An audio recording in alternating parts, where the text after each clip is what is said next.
Welcome to the Awaken Your Ego podcast, where we embark on a transformative journey towards unleashing your highest potential.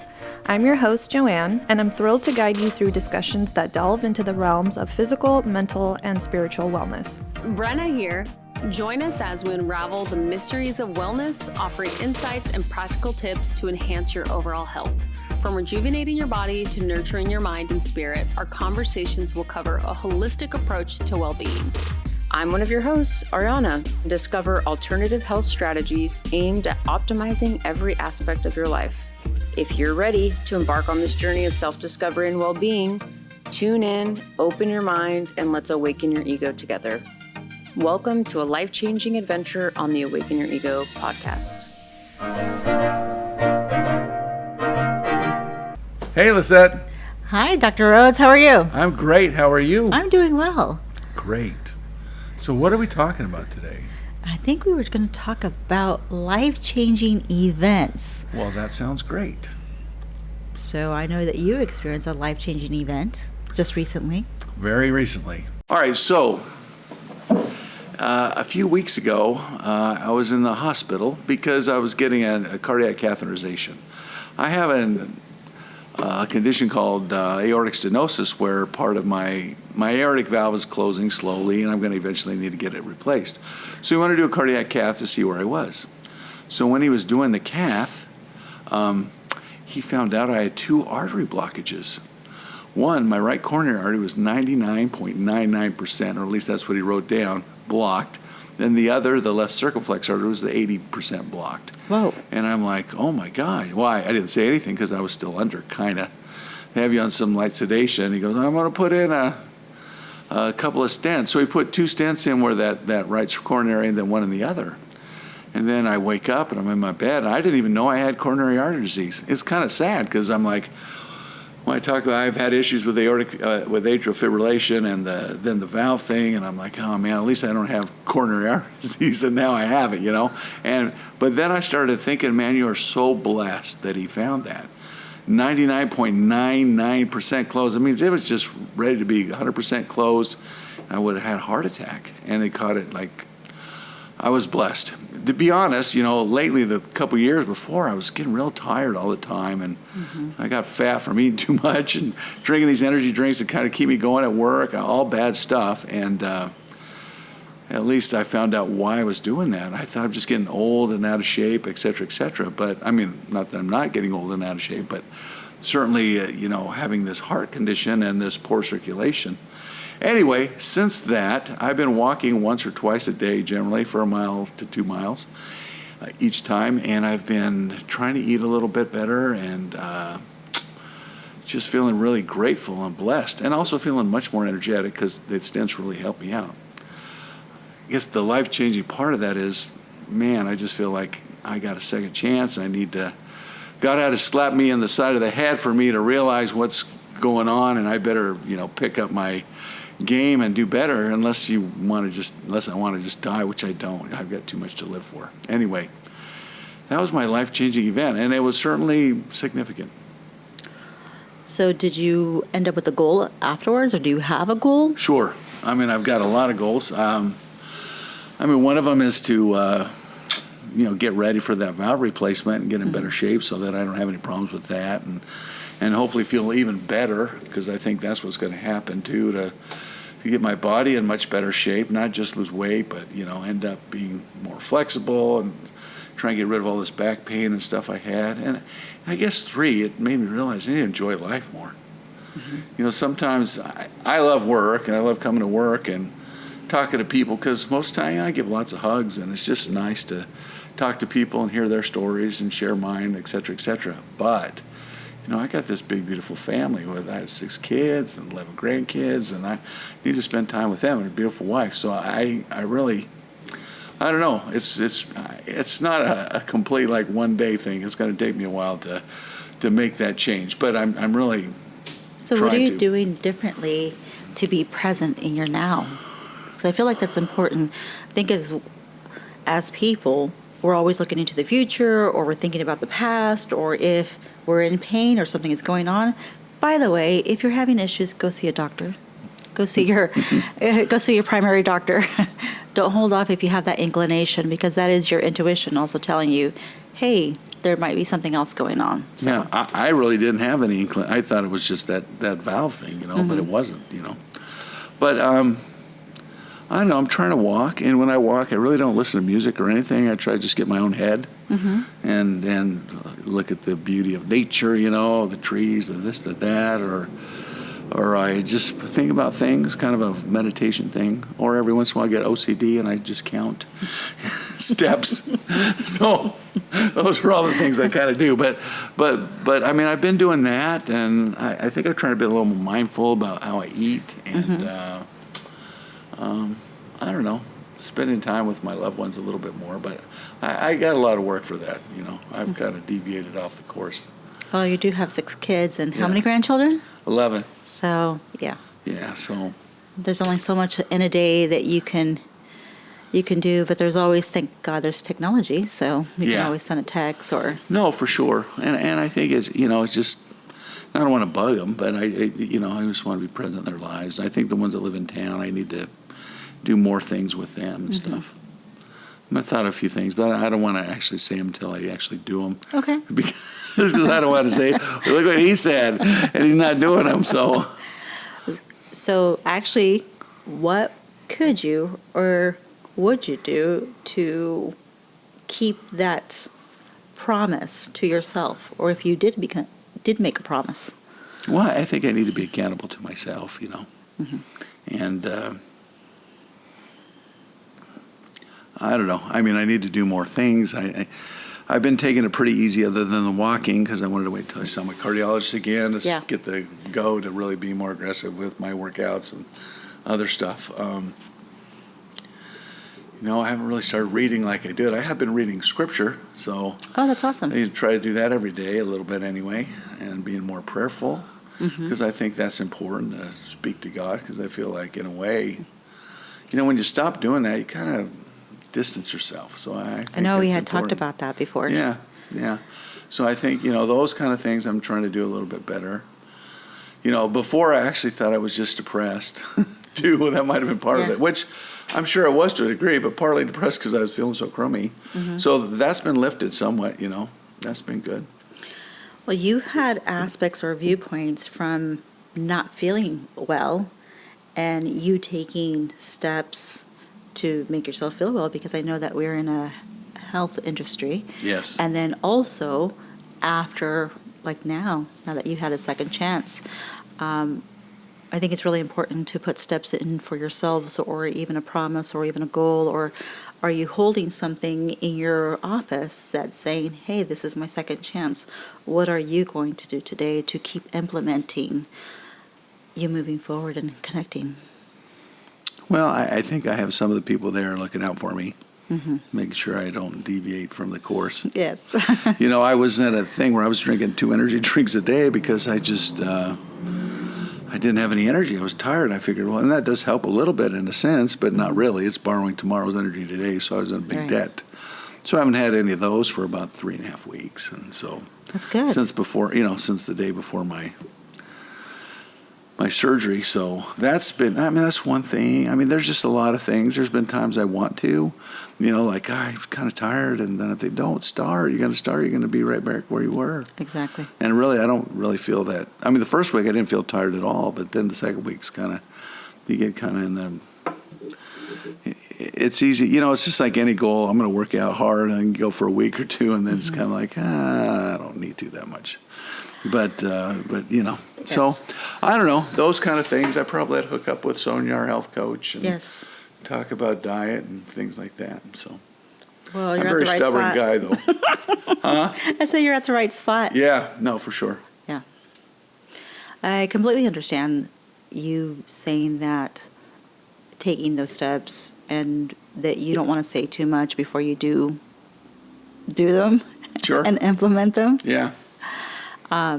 But it's really important to keep that alive for yourself so you can keep your goal on the forefront.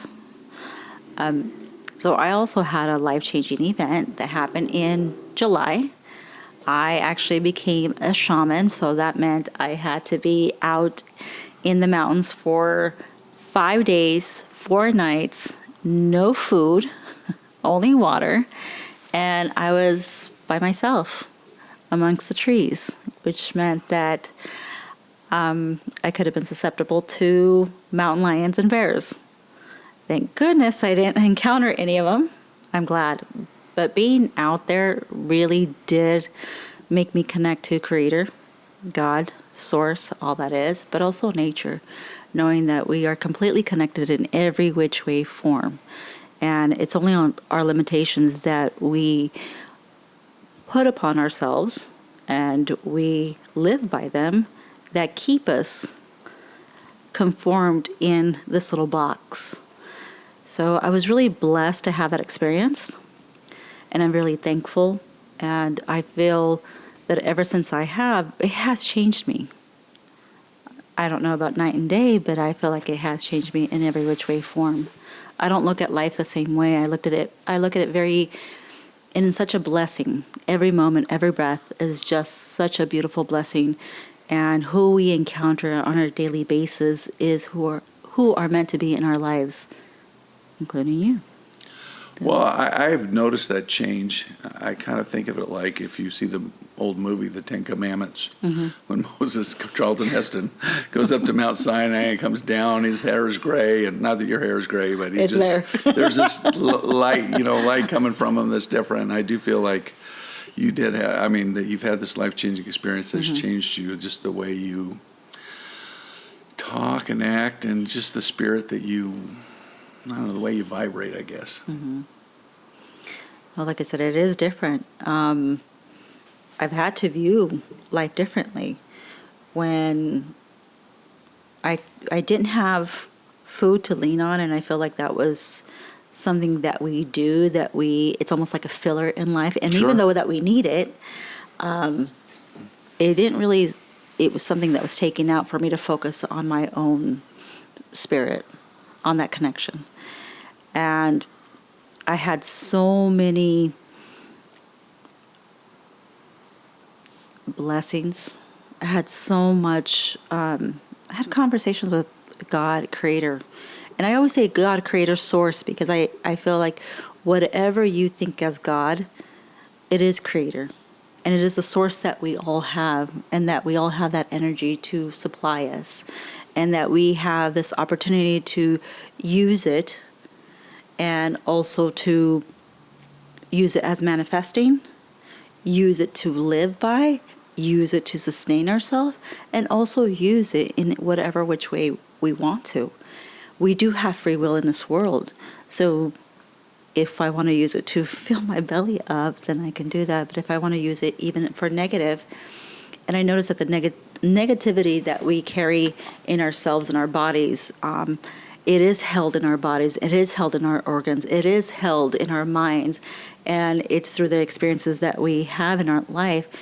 But being out there, I didn't feel that. I felt the complete connection to Mother Earth, to the trees, to life, to the essence, to even spiders, which I'm not fond of. But yet, even then, there was such a beautiful connection. It was such a cycle that I cannot ignore. So what I do on a daily basis, I have to honor life in itself. And I am part of that life, and as well as you. So when I came back, that's all I had. I had such a gratefulness for everything in my life. Everything. Because everything brought me to that moment. And I guess for you too, is everything brought you to that moment of also surgery, where afterwards you have that second chance. Well, there's a profound gratefulness that you made it, I'm sure. For you, I know there Yes. was for me. Like, Yes. hey, I came out of this. They found this. They were able to take care of it. Nothing bad happened. Mm-hmm. And so, hey, you got a chance to do more. Well, here's something. This is kind of a twist on what you're talking about. Okay.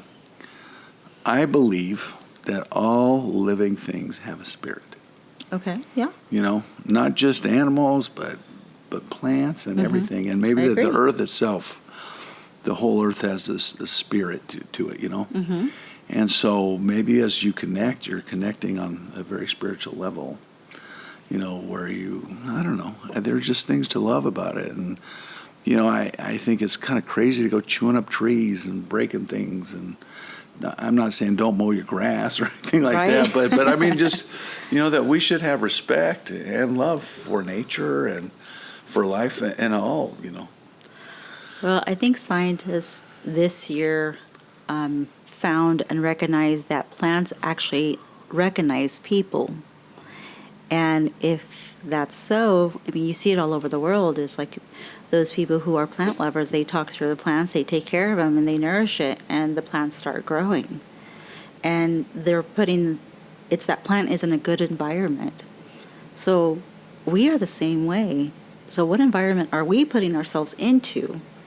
Not only in our minds, but our surroundings, that either is going to help us grow or not grow. Well, certainly I would think a plant needs, sunlight, it needs water, it needs minerals, it needs lots of things, and I imagine we too need the equivalent of sunlight and water and minerals. Right, we need water to sustain ourselves. We're water. We need the vitamin D from the sun. Same thing. Yeah, we don't photosynthesize, but we... No.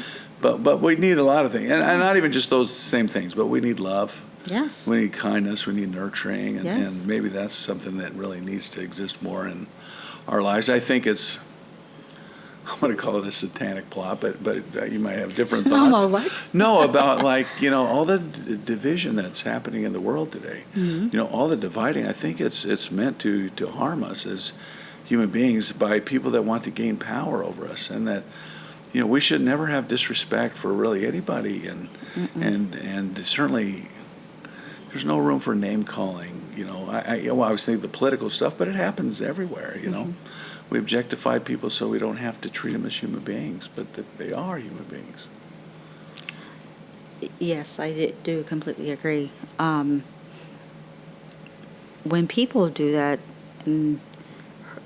people who hurt people. Yes. Bottom line.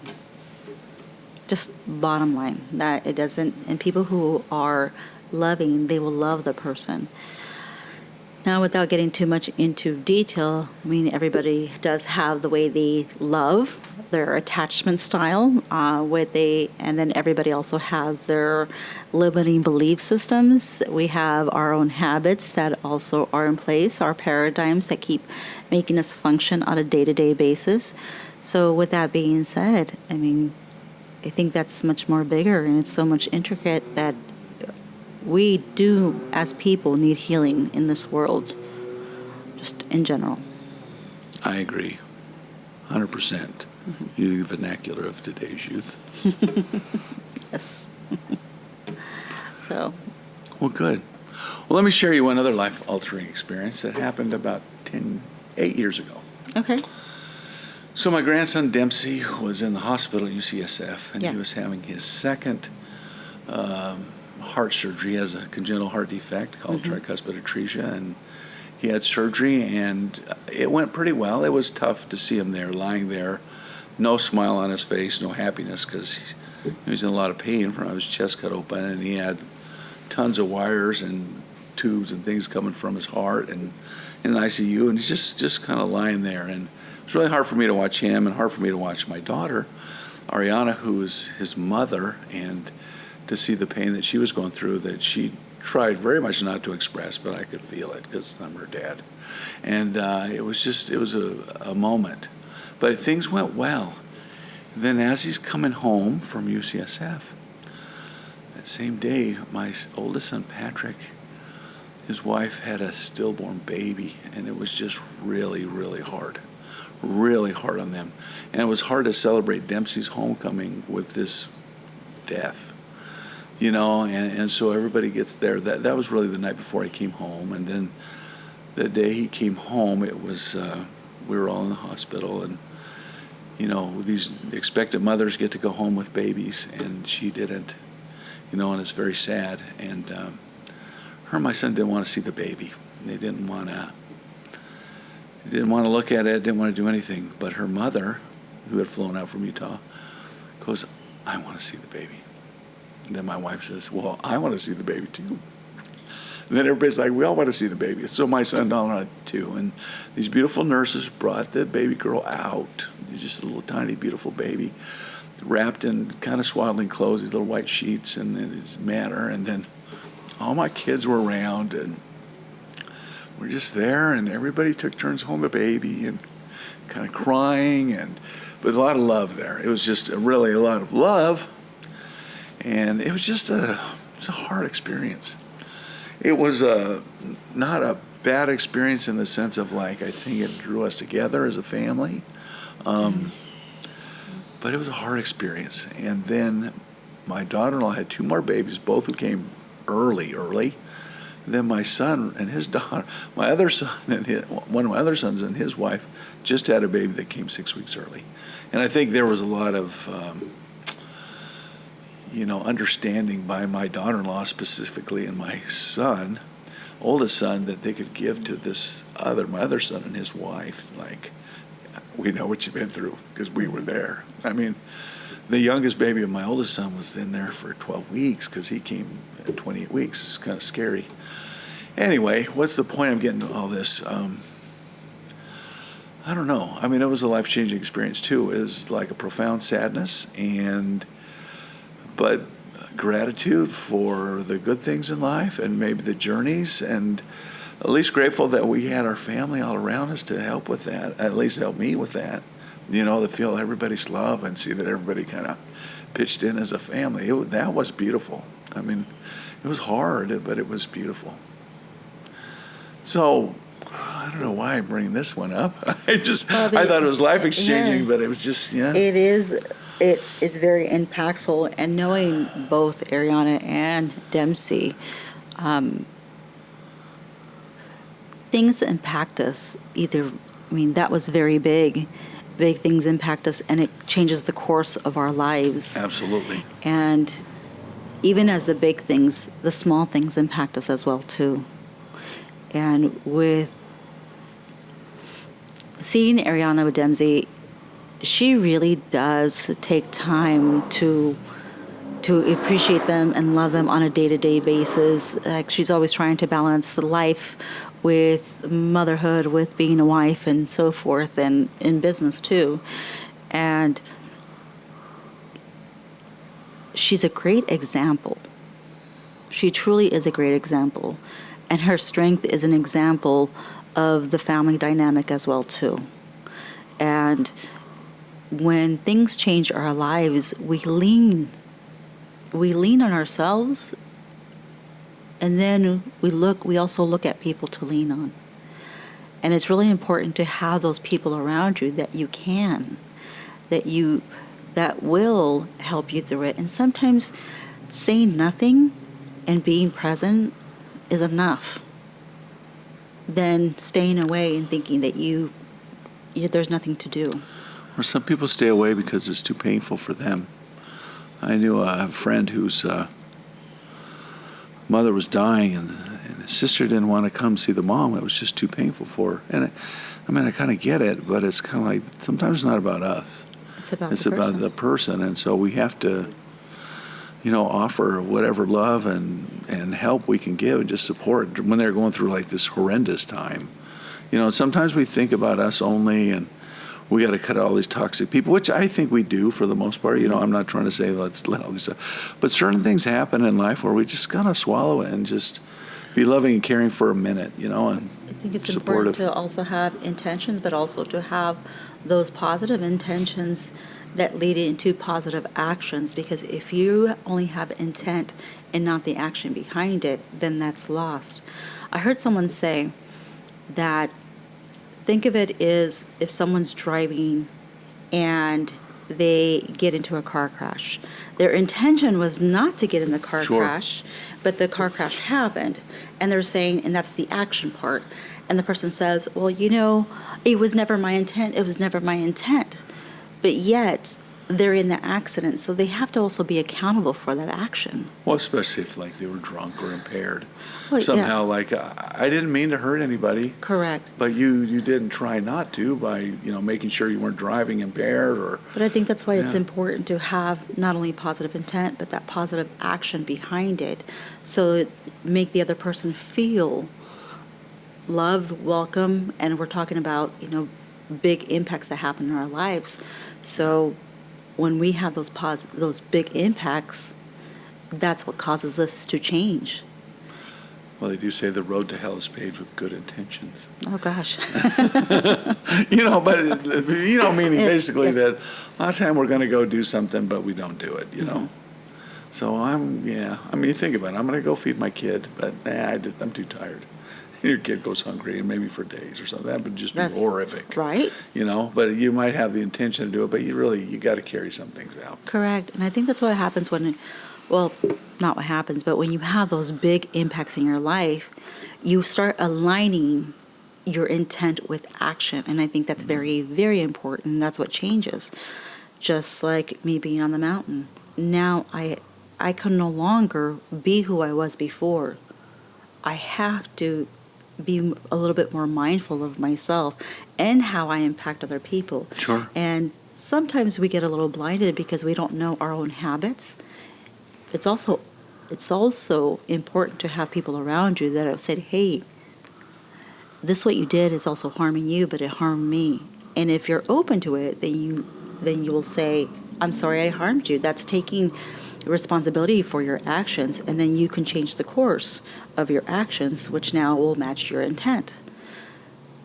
But I feel like most people don't do that, and I think that's why we have a lot of hurt and pain in this world. Well, probably, yeah. I didn't do it on purpose. I tried. And sometimes we do try our best, and our intentions are good, and we make an effort at it. We don't know better. Mm-hmm. But there's a difference between not knowing better and, I think, willfully not doing something because you're lazy or whatever. You know what I'm saying? Well, we're going back to paradigms. Whatever your paradigm is, whatever your habit is that you picked up as a child, sometimes, it's easier to see those habits in other people, but it's harder to see it in yourself because you're in this routine type thing, not realizing until you hurt someone. But I think that should be an indicator when you do something. It's interesting that we talk about big impacts in our lives, but it's also, there's small little impacts that we make on a day-to-day basis that are big, that are huge. We talk about how you can change the course of how you eat, and even though it's to you it might be small, to someone else it might be big. We talk about how you're walking now. You're walking a mile, and before you weren't able to do that, but now you are. So now you're impacting your life. You're having that more energy for yourself. Well, and I could do it before, but it would be really, really slow. Yes. Because I'd try, but it was just, it just seemed too much to do. So I feel like it's really important to also acknowledge the small impacts, because as a day-to-day base, we have choices in life. Every moment, it's a choice. And I say, just me being here, I said yes to this, which means I said no to everything else. And we don't think of life that way until we have that big impact. But I think it's important for us to also recognize the small impacts in our lives, the choices that can cause that ripple effect. It's like throwing that rock in that lake, it ripples, and it sinks down. And that lake is forever changed because that rock is now sitting at the bottom. But we don't take it into account. And that could be either the rock of good or a rock of bad. But we want to make sure that we're impacting people in such a positive way and also listening to them. If people are willing to tell you how you hurt them and you're willing to take action not to do it again, or maybe it might take 3 times. Hey, you did it again, you did it again, you did it again. Not realizing the action, like I said, you have good intention, but you're not knowing how to get out of that step. Well, sometimes a horse is out of the barn.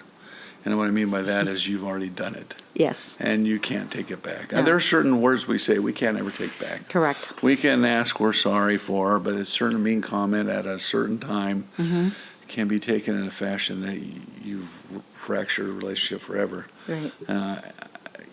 Or you've hurt somebody that to the core where they just feel different about themselves. I mean, it is, I think, important for us, as you mentioned earlier, to be very mindful and deliberate in what we do and not to act out. I read something that was pretty good. If you ever have rage,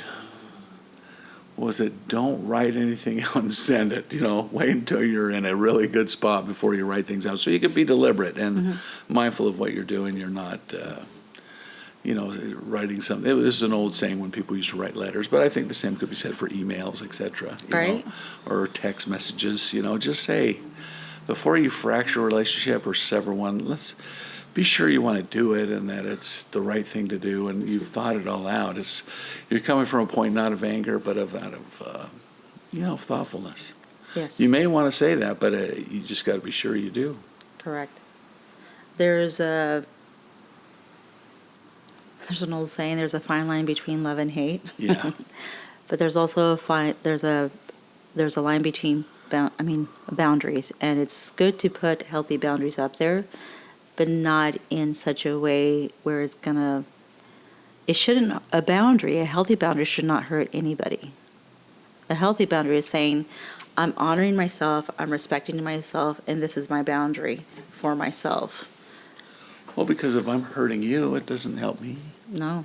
It makes me a worse person. It makes me sad at some level. I mean, just to do that, or you become addicted to being, I'm just so witty and smart and this and that. No, you're cutting and it's biting and it's bad. Mm-hmm.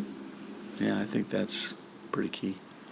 And some people just people feel the need to talk, and in talking, they hurt. Yeah. And that's all. And that's the action that they're taking behind it. Yeah. So it's really important to, like you said, be mindful of what you say and how you say it. And once again, nobody is perfect, and I throw that out there because sometimes we do make mistakes, and people who do love you will tell you, hey, this hurt me. And then you have to find a way of not to do that again, and respect to them too. Because once again, if your intent is good, but that car crash happened, then you're taking the same actions, and you have to be accountable for those actions. Sure. Years ago, I read a little story, and I think now it's a meme, where this little boy kept saying things over and over and over again. It was really hurtful to everybody around him. So the dad took him outside and says, okay, here's a hammer, here's nails. Go ahead and nail this board all over the fence. The nails all over the fence. And he went ahead and did it. Dun, dun, dun. And then all of a sudden he goes, okay, take them out. He took all the nails out of the board. He goes, okay, so count how many holes are in there. He counted. He goes, now fix them. He's like, Dad, I can't fix them. It's already in there. How do I fix it? He goes, that's exactly what happens. When you start using words and harmful things, you put little holes in people of hurt and pain. And then you expect them to be happy for you and happy about you. And you wonder why this person is changing towards you.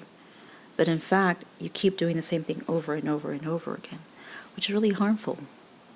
So what should I do if someone comes up to me, says, does this dress make me look fat? Ooh, you're cruising for a bruise, and I'm just telling you that already. No, I'm telling you. This is what I feel about that. It's like if someone's asked you, it's because it does, and they know it already, but they want you to say no. So do you lie about it and say, oh, you look great, sweetheart? And people can look fat and look great too. Don't get me wrong. Yvonne Rhoades, I'm staying out of this one. Oh, my wife looks great always. But it's just, you see that all the time on little cartoons or memes or stories. It's just one of those things. I don't mean that specifically, but I mean, sometimes it's kind of hard, but I do think a true friend is going to tell you the truth. I learned something a while back. If you keep defining someone by your standards and you make them feel bad about what they want to wear, take it that, they're not fully revealing everything and it's still very stylish. If they enjoy it, then let them. Well, no. If they look great and they are amazing, go for it. I think there's a lot of men that do not want to comment on this. They never want to say anything. I would almost say, if you feel great and it makes you feel good, wear it. Then that means yes, it does. But if you like it, it's okay. Just wear it, style it.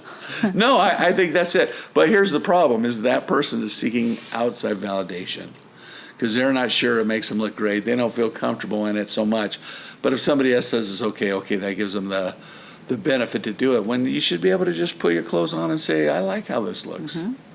And if you look at it and you don't like how it looks, then you don't, you know. And once again, if it's looking for validation, that's a whole different thing. Yeah. And be like, okay, so let's find a second dress or let's find a second outfit that maybe you're feeling it a little bit more. I think I would always just say, baby, you look beautiful. There you go. There, you can't get hurt with that. Win-win. But so this is a metaphor, but I think a lot of people like, Dad, I'm making this career choice. What do you think? I might not think it's good. Do I say no? Do I say yes? I think I say you need to make your own decision. But I had this talk with one of my daughters, but I think you had to look at these aspects, about it, whether or not the thing that they're promising you at the school you want to go to, they're going to actually deliver. Just not be the devil's advocate, but kind of be, because sometimes we get all excited about things and we don't want to really objectively look at stuff. Even people. What do you think of my boyfriend? I might think he's a jerk, but I mean, it's just kind of like, well, what do you think? Is he, whatever. Okay, I'm throwing some curveballs here. I know, you're just like going all over the place. Throw some curveballs. I think when it comes to people and they're jerks and they're actually hurting, then that's never a good thing. No. And I think you got to say stuff like, you do. You're not being very kind. You don't have to say you're a jerk, but you're not being very kind. Really, yeah. Your actions are not expressing love and peace and kindness. I think we're all seeking love, and we're all seeking peace, and we're all seeking that enjoyment. And if something is not putting you in those three boxes, then there has to be some type of healing that needs to happen. Yeah. Yeah, I think you're right. So if it's making you feel miserable, then you need to look at why is it making you feel miserable, and why do you feel like you need to be here, and hold on to it, and keep thinking that. I think as I can't vouch for men, but for women, I know that sometimes women think that they have to endure something, or they have to. That love is painful, and I know that some men have that mentality too, and that's a paradigm that needs to be cleaned up. But once again, if it's not making you happy, if it's not bringing peace and it's not bringing you joy, then what are you doing? Well, I do think life can be painful at times. It shouldn't be painful all the time. I think we grow from, we stretch, we grow from times when it is difficult, It can be uncomfortable. Yes. Growth can be very uncomfortable. Yeah. It could be something you would never choose. But if it's literally making you cry and hurt. Yeah. No, I'm talking about things, untoward things like Dempsey's or heart surgery or, Kennedy's stillborn or other things. Those things are hard to get through, but I think that's where, just like it's hard not to eat for 5 days, but in a sense, once you do it, it's just kind of like, well, I got through this, and I know I can do hard things.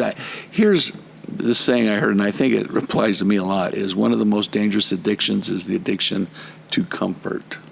A lot of times we just want life to be, man, I got to have air-conditioned room. I got to, I got to watch TV. I can't sit there and think and ponder on my own. I've got to, I don't want to read. I just want to, just be mindless all the time. Or I've got to do drugs or get drunk because I can't stand the pain, or eat. Jim Gaffigan's got a whole routine about that. He's a comedian, and he talks about, I just eat my feelings away. And some of it's kind of funny, but some of it's kind of sad and true. So sometimes we try to escape our life because we want to be comfortable, when sometimes we need to be uncomfortable and grow. And I agree, but I feel like you have to have a goal in what you're looking for. And is that goal bringing you closer to, once again, those boxes? So, well, sometimes the goal is survival. Say I got cancer. Your goal, I'm going to run the New York Marathon. No, it might be just, I'm going to get through this. I'm going to get through these surgeries, this chemotherapy, whatever. And then your goal is to get through it. And if you don't, at least to go out, I don't want to say honorably, that's not what I mean, but with dignity and love, and leave whatever you're going to leave to your kids and family, emotionally. So I had an uncle that he passed away from cancer. He had 3 different types of cancers, and he had it for quite a while. Not once did I hear or see him be mean to his wife or his kids. Right. He actually leaned more into love and more into being that person that he always wanted to be, and he just was. And to see that, I think, wow, above his pain, above what his body was going through, all he wanted to do was to honor and make sure that his family, his kids, his wife knew what they really meant to him and what life meant to him. And I hold it very dear to me because big events. How many times in life that we hurt and we hurt other people? And this is just, it could be just a word, it could be an action, it could be something just to honor that. And we have, if we're waking up each day, then we have another day to be thankful for. Well, and you don't want your legacy to be, he was a mean son of a gun. Yeah, right. And Dempsey was able to, he was a young little kid, he was a baby, but he had the strength of a lion, and he just kept going, And Ariana too, she didn't know how to get herself out of it, and they just kept on going. Well, you can't get out of it. No, you can't. There's no escape. You're going to go through this, whatever the outcome's going to be. And that's what it is. When things happen in life, how are you going to go through it? What kind of person are you deciding to be while you're going through it? Are you allowing the walls and the hurt and the pain really take you down and be vicious to other people because of the way that you're feeling? Or are you still going to honor those people who are loving you, those people who are supporting you, those people that are there for you? And I think that is really important. And so when I asked you in the very beginning, the goals, what do you have in mind to keep you being the person that you decided to be after the surgery? For you to keep. So if something happens, like let's say you're in pain, are you going to forget about how blessed you are? Or are you putting things in a day-to-day base? People call it rituals, people call it habits, people call it, affirmations. What are you putting in place that is going to keep you, reminding you of the blessing that you just had a second chance? Well, there's a book by a guy named James Clear called Atomic Habits. And it's really all about, our habits make us who we are, what we're going to be. And it's consistency. I talked to one of my daughters, and she likes to say, well, I worked out today. I said, well, that's nice, but one day does not a fit body make. You need to have consistency in your diet, exercise, sleep habits, etc. And I guess that's what I'm striving for.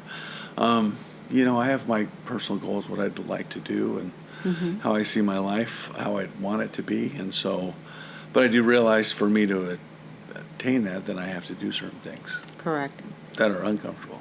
Correct. That I won't necessarily like while I'm doing them, but for a greater good. Right. A lot of times I don't want to, I go to work because I need to pay the bills. I need to, I like living in a house. I like, providing for my family and all those kind of things. So it might, some days I might feel like lying in bed, but I don't, because I feel like, got to go in. Feel a little sick, I go in. I pretty much never missed work for probably till a few years ago when I had to go to the hospital for something. But otherwise I wouldn't have missed then either. And I'm not trying to say I'm all that. I'm just saying that all of us, we have to make decisions that we're going to do certain things that aren't necessarily easy, but that are good for us.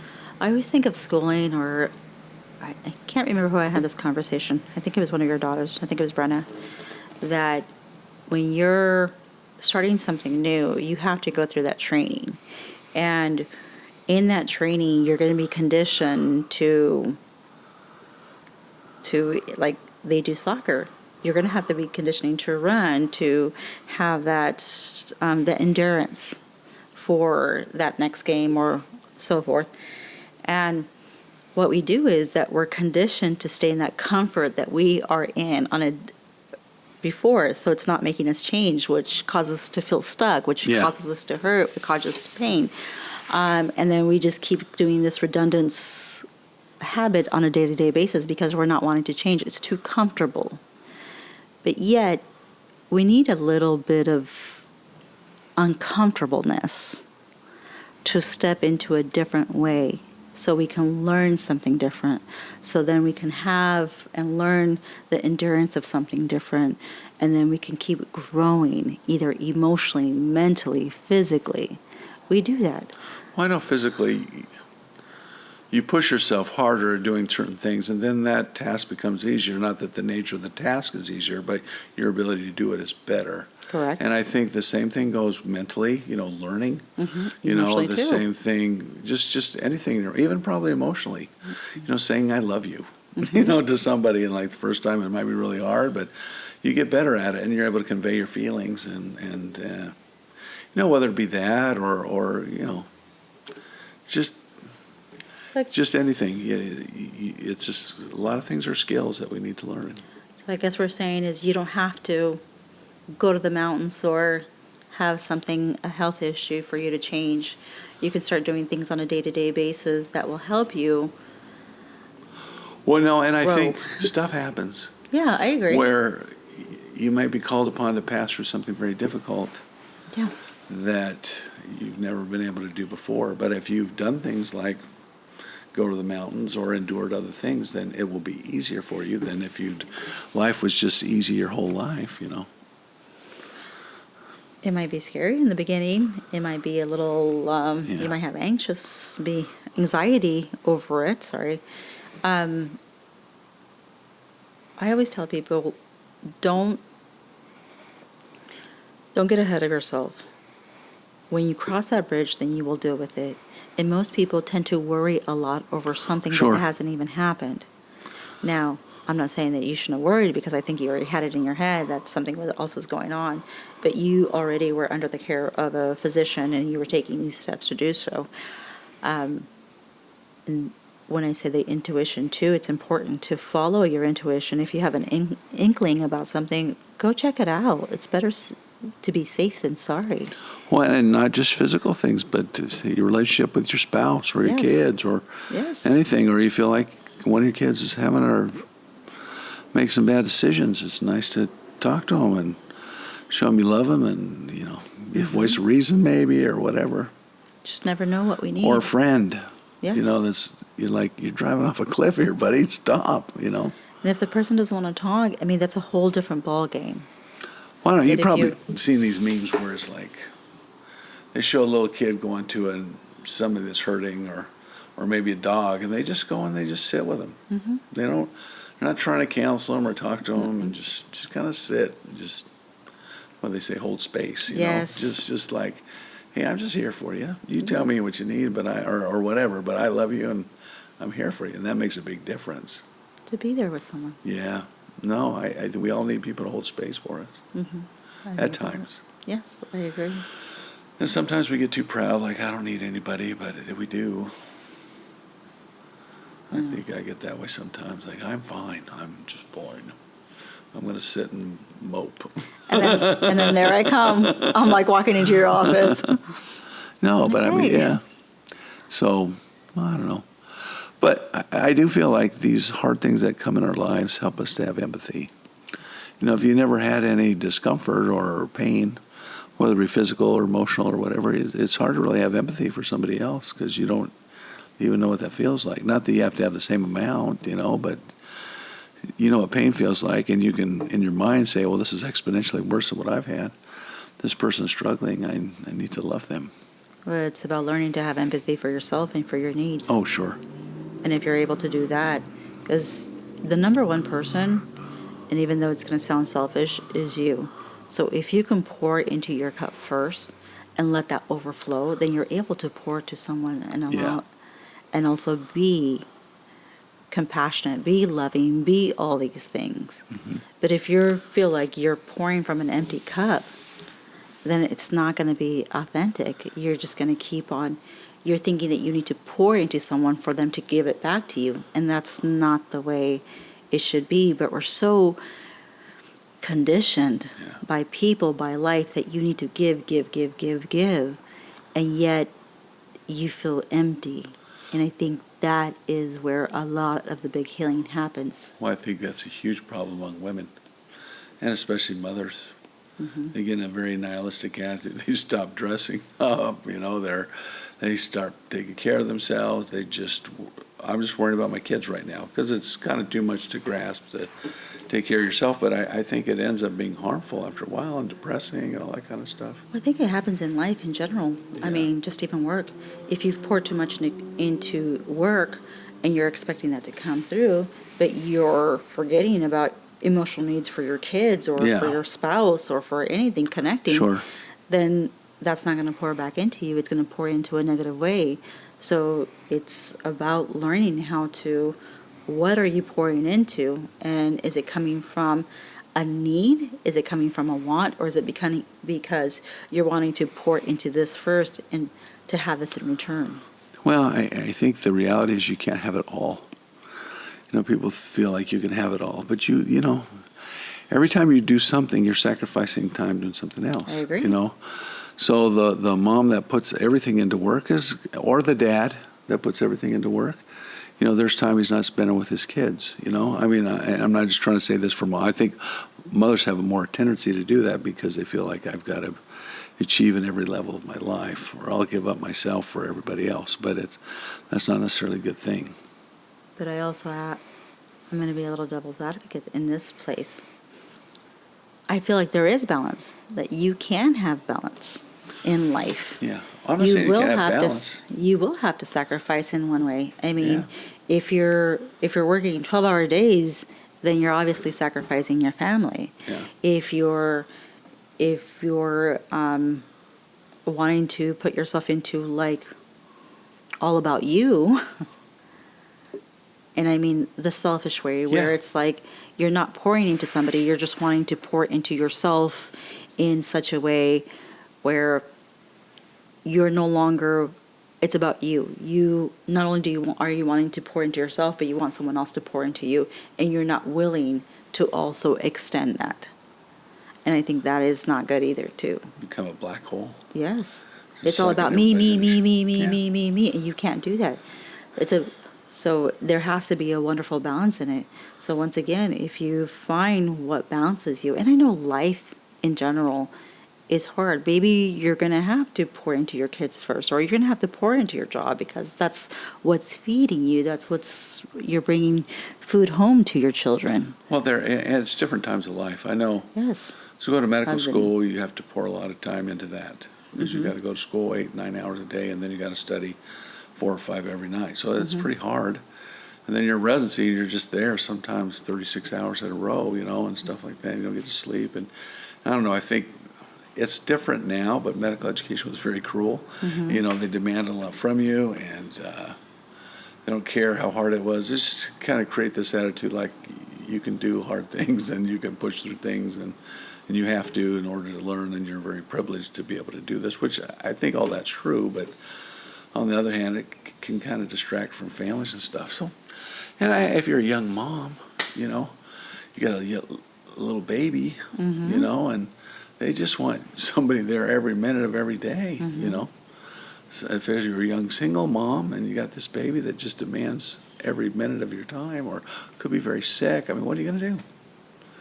You can't say, well, I need to go take some time to exercise. If you were a good person, somebody might, I mean, not if you were good, but if you might offer, hey, let me watch the baby for a couple hours, and you go do something for yourself, or catch a movie or something, or whatever. Well, having those people in place in your life that are willing to, that are wanting. wanting to support you. Yeah, but not everybody has that. No, they don't, unfortunately. Yeah, no, it's gonna be, life can be tough. So we need to be looking out for those people that need us. Yeah. I think. I agree. Yeah. Hold space for them if they need something. Do things for them. I did hear this once. When somebody has something traumatic happening to them, that you don't say, "What can I do for you?" You just do it. Mm-hmm. Just do it. You don't want to give them another job to do, like think about what you can do for me. Not that that's a bad thing, but sometimes it's better just to, here, I made dinner for you tonight. Go. Let me watch your kid. I really want to. I want to spend some time with your kid for a couple hours. Go. Whatever it might be. Or, offer to do things that you know that they need instead of just waiting until they ask. Because people don't want to burden somebody else either. That's actually quite beautiful. We need more people like that. Yeah. Because there's so many people that had to do for themselves that they don't know how to. Yeah. They never had someone that they can say, hey, would you mind helping out? Maybe they had the experience that nobody wanted to. They had family members saying, no, you do it yourself. So, yes, if you have someone in your life that needs, my dad in the last months of life, he lived with us, and he was often incontinent, I hired somebody to watch him during the day because my wife had all our kids, but at night I'd kind of come home and change his diapers and do this stuff, and I used to think, man, I'm so cool, what a great guy for doing this. And he came to me, Pat, would you rather be changing diapers or having to have your diaper changed? And meaning like, man, I'd way rather be changing somebody else's diaper than having to have my diaper changed. So you just treat your dad with this dignity and this love and this kindness, because he probably did it for you, or sure your mom did, tons when you were little. And so the point being is, you realize, hey, I'm not such a great guy. This is something I should do without asking, without thinking about or thinking that you're a good guy. It's just something we should do. And I think when we have the opportunity to help other people, we don't do it because we are such great people. We do it because they need it. That's the thing. A lot of times we think, oh, I did this, I'm such a great guy. But the reality is, no, this person needed us. Mm-hmm. And the fact that they needed us way outweighs what we do for them. It's not like, and would you rather have somebody buy you lunch or have to be hungry for lunch, or be hungry for lunch or buy somebody lunch? I'd way rather be, this sweet lady once, I was at an In-N-Out Burger, and she comes up to me and goes, can you buy my husband a hamburger? Because we're really hungry. She said, sure, let's go up front. And I start to order two. She goes, no, we just need one. One is all we'll eat, we'll share it. I'm thinking, I got enough money. I can buy you 10 hamburgers. I don't want you to suffer. And she wasn't wanting more than she needed. She just wanted what she needed. And it's just, that courage to ask and her ability to say, no, this is, it was just real sweet. It was a tender moment, realize, gosh, I'll buy you 100 hamburgers. You're just, what a sweetheart. I'm so sorry you're suffering. Yeah. Anyway, sorry to get all teary. Oh, it's okay. It's humanity. When there's beauty, yeah, then we need to lean into that. Yeah. No, I think so. Leaning into helping people or just being kind, being nice. Mm-hmm. I keep thinking about, I have intentions, because with this one lady I know on our block, she's got more than intentions. She goes and feeds the homeless all the time, and she looks out for them and gets some clothes. And he says, even if you could just take a case of water around town, drive around and give out some bottles of water. Mm-hmm. When it's 104 and some people don't have anywhere to live, and I'm thinking, I'm going to do that. But have I done it yet? No. So I need to get on the ball and be more than intentions. It's just people that need us. I used to, years ago, I had an ex who would always give money and give things, and this was years ago. And I'm like, why are you giving them? She's like, because they need it. And I'd get so upset, like, oh my goodness. And I remember the ex saying, it's not about them. Like, they may have it. They may have whatever. Goes, but I'm giving from the heart. Yeah. And that's what matters to me, giving from the heart. And that always stuck with me. I mean, it took me a little while to get it back in the day, but I get it. Because when you give from the heart, you give it. So I think that we as people need to give. Well, and it doesn't even matter how they accept it, Yes. Although I try not to give too much money out unless people need it, and I know they're going to spend it for that way, just because I don't want to sustain them in this life of, doing drugs and stuff like that. Because I'm not doing them any favor if I'm going to buy them, give them money to go buy them a bunch of liquor or meth or whatever, I've encountered that too. So let's go buy some food. Let's go buy some this and that, and or if they need something, I've a lot of times had a gas. Could you put gas in my gas tank? Sure. Could you just help me get to this place, or whatever? So may we encounter people who are genuine, and also we give from the heart, and those who need it. Yeah. And hold space. There you go. Yeah. Well, I think we used our time up. I think so too. Well, I love you, Lisette, and I'm grateful for having you in my life and Likewise. helping me to see things in oftentimes a different way, a better way. Thank you for being you, honestly. I'm grateful to be here, and I'm grateful that you have also came into my life, and you hold your heart on your sleeve, and I'm thankful for that. So. Thank you. All right. Thank you. Sign off. Okay. Bye. Thank you for joining us on another enlightening episode of the Awaken Your Ego podcast. We hope our discussions have inspired you to explore new dimensions of health and wellness. If you enjoyed today's episode, don't forget to subscribe, rate, and leave a review. Your feedback fuels our mission to empower individuals on their path to optimal well-being.